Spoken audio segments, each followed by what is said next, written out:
This is the Bersa 380 Thunder, chambered in the very popular 380 round. Pretty popular right now. You see it a lot, the LCP and TCP, and some other guns have adopted the 380 as a primary defense round right now. Although I kind of see that going away after a while now that the 9mm have kind of resurged in the ultra compact categories, especially now that the LC9s come out. I see a lot more 9mm compacts coming, but this is the Bersa 380 Thunder. It's made in Argentina. Actually, Bersa is one of the largest privately owned businesses in Argentina, and they only make a few different models. They make a couple of actual police carry models in 9 and 40, which most of them are styled off of Walther's PPK design, or some variants of. It's kind of where you see the stylings in this. It's got just a real nice, slender, sleek look to it. Works out pretty good. Now this particular model is done in the matte black. They do offer this in a deluxe blued finish. There's also a satin nickel, the satin nickel slide, and the actual frame is done in satin nickel as well. Grips are done in a rubberized black. And then there's the duotone, where it's done with the black slide, and the frame is done in the satin nickel. Now this one does have an aftermarket Bersa grip on it. The overmolded. It's a little bit thicker than the standard grip, and it's got the finger grooves on the front of it. It gives it a nice good grip to it. Just to show you real quick, it is empty. As far as the specs goes on this one, this one is chambered in 380 course. It is a 7+1 capacity, 3.5 inch barrel on it. It is pretty hefty. It's about 20 ounces. You compare that to the LCP, which is running around 9.5 to 10 ounces, so it's about twice as heavy as the LCP. But the LCP also has about I think a 2.75 inch barrel on it, so it is quite a bit bigger than the LCP. It's got a nice grip to it, though. It's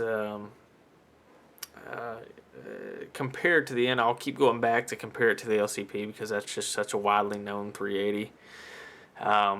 It's got a fuller grip to it, and that extra weight does make it a little more accurate as far as the control and everything goes for it. It does have the pinky extension on the mag, so you get a nice full grip. It feels like a compact pistol. You get a full frame fit to it, but the width on it is very narrow, so it is very concealable and also has a nice slender shape to it. One of the biggest advantages to this over, say, the LCP is the sights. It's got a nice dovetail rear sight that's got the full highlight done, like some of the standard Glocks. Non-adjustable, but any type of 380 you're not going to have adjustable sights on. It's not made for accurate plinking. It's made for self-defense solely. But the nice thing about having those nice sights is it makes it real accurate and real easy to pull on target. And also, as far as the angle of the grip and the shape, it makes it easy to actually get a nice quick acquisition on target, accurate pull on it and everything. The trigger is single and double action. When it is chambered, it does have an external hammer on it. The trigger moves back in a rear position. There is some take up on it, and even when you get to that take up, there's a little bit of squeeze, so the trigger goes off. Then it goes into a double action, which is nice because this does have the decocker on it. I'll show you the double action. Pulls it back, and then the decocker, if you can chamber around, you can go through and decock, and then that way, if you want to carry it with the safety on or you want to carry it with the safety off and chambered, it goes into a 2-stage trigger. So that just increases the safety on it. If you want to carry it loaded with the safety off, you still have full pull trigger on it. Makes it nice, that way you don't have to worry about brushing the trigger and shooting your ass off. Kind of cool thing on this one is the actual safety itself. I don't know if I'll get it before it decocks, but if you can see when I rotate the safety, a block actually comes up in front of the firing pin. So that's just a little added safety to it. Once you do that up, it actually blocks the hammer completely, so it doesn't come into contact with the firing pin or accidentally. This is your slide release here. This one, it may just because it's worn in, but this one's actually extremely easy to slide forward. This takedown pin here, I'll show you here in just a minute. This is the mag release button way up here, and I'll cover that, but it's kind of hard to get to, actually. If I show you grip here, I can't actually reach it with my thumb. Even if to activate it, I have to kind of twist the gun around, and I can't really do it offhand. I kind of have to have my other hand to bring it around to get to it. But I will say this, it does pop out clean. It's actually under tension, so when I turn it upside down, you can actually see it does pop up. So I don't really like that, although I wouldn't think you would do any speed reloads and stuff for this. The 7 you have is kind of the 7 you're left with. But I just don't like the position that's put in. It's way too high, but they kind of do that just to keep everything, all the sides nice and clean, so you don't accidentally bump it when you pull it out.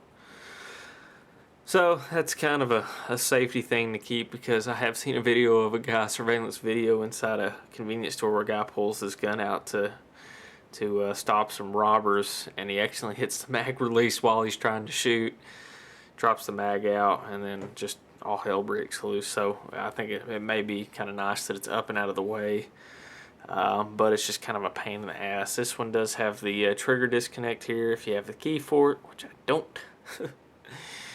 Also too, when the mag is released, the trigger is inactive. Let me show you here. See, trigger out, I put it back in, trigger engages. Also too, you see the trigger goes back when I cock it, drop the mag out of it, doesn't fire. Magazine has to be engaged for the hammer to go forward.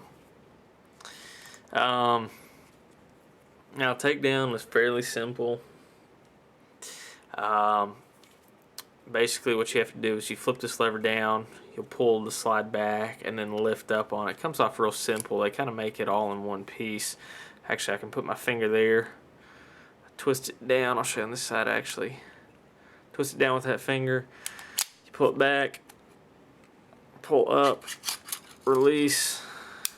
You can see the barrel and the actual grip is all cast in one piece.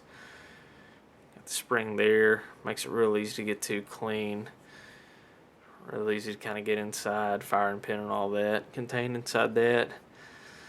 Back out here, and it's about as easy to put back in. Flip the lever down. Well, give me a second. It's because I have the magazine in. There we go. So, real easy to take apart, maintenance, stuff like that. All in all, pretty good gun for the price. These are fairly inexpensive, around $250, $300. Real reliable, highly accurate. It's actually surprisingly accurate. 380 round seems to be pretty inaccurate, but then again, a lot of the weapons that fire it seem to be extremely short barreled, and I just don't have great luck with it. But this gun's extremely accurate. I've been pretty happy with it the times we've taken it out to shoot it. So that's a quick review, maybe not so quick, of the Bersa Thunder 380. Hey you guys.